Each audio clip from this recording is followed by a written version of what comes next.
सज्जन हो, आधीच्या चिंतन प्रवाहात आपण पाहिलं की प्रत्यक्ष शिवशंभूंची सहधर्मचारिणी असूनही देवी सतींच्या मनामध्ये प्रभू रामचंद्रांविषयी संशय निर्माण झाला.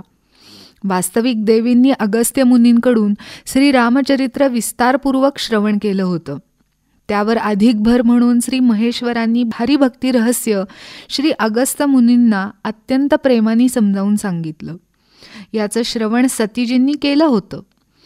पण कोणतीही कथा किंवा अध्यात्म विवेचन ऐकताना जसा वक्ता परमात्म्याविषयी 100% विश्वास ठेवून बोलणारा हवा, त्याप्रमाणे श्रोत्यांनी देखील श्रद्धेनी परिपूर्ण भरलेल्या शुद्ध निर्मळ अंतःकरणांनी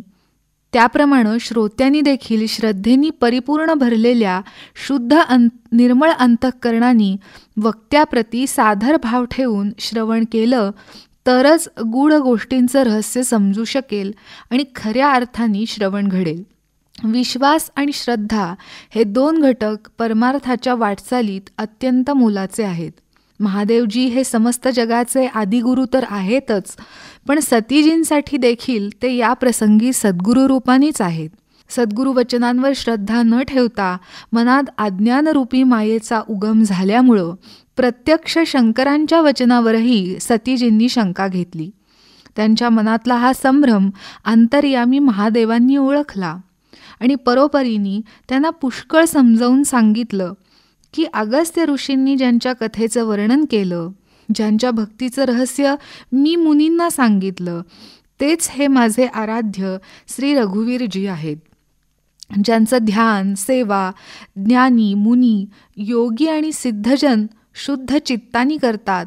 वेदशास्त्र ज्यांची नेती म्हणून कीर्ती वर्णन करतात, त्यात सर्वव्यापक समस्त ब्रह्मांड नायक मायापती नित्य परमस्वतंत्र परब्रह्म भगवान श्रीरामप्रभूंनी आपल्या भक्तांच्या हितासाठी रघुकुलमणी होऊन अवतार धारण केला आहे. एवढं सांगूनही सतीजींच्या मनात हा उपदेश स्थिर झाला नाही. श्रोते हो, इथं सतीजी या मायेच्या आवरणामुळं भ्रमित झालेल्या जीवांचं प्रतीक आहेत. प्रारंभी साधकाची अवस्था अशीच असते. अगदी हीच गोष्ट आपल्याला सुद्धा लागू होत नाही का? आपले सद्गुरुनाथ जे प्रत्यक्ष शिवस्वरूप आहेत, तेही आपल्याला वारंवार कळकळीने आपल्यावरच्या अहेतुक प्रेमाने भगवन नामाचं महात्म्य समजावून सांगत असतात.